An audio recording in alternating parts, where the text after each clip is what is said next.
முக்கியமாக இந்த ஆசனவாய் பிரச்சனை, மூலம் பிரச்சனை யாருக்கு அதிகமாக இருக்கும் அப்படின்னா ஹைப்போதைராய்டு நோயாளிகளுக்கு தான் அதிகமாக இருக்கும்.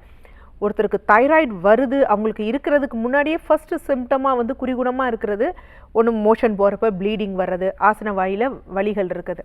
இப்போ மோஷன் போகிறதுக்கு கொஞ்சம் கடினமாக இருக்கிறதுனாலங்க நீங்கள் தினமும் இரவு என்ன பண்ணுங்கள், திரிபலா சூரணம்னு நாட்டு மருந்து கடைகளில் கிடைக்கும், யார் வேணுமாவது சாப்பிடலாம்.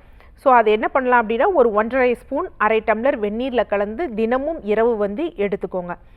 அதே மாதிரி என்ன பண்ணுங்கள், பிடிக்கருணை இருக்குது பார்த்தீங்களா, நம்ம பிடிக்கருணை அதை தோலை நல்லா வேக வச்சு தோலை உரிச்சிட்டு நல்லா மசிச்சுட்டு அதோட மஞ்சள் கொஞ்சம் சீரகத்தூள் போட்டுட்டு நல்லெண்ணெய் விட்டு சின்ன வெங்காயம் இது எல்லாமே குளிர்ச்சி ஸோ போட்டு நல்லா நம்ம உருளைக்கிழங்கு பிட்டவியல் செய்வோம் பார்த்தீங்களா, அது மாதிரி செஞ்சு மதிய உணவோடு எடுத்துக்கோங்க.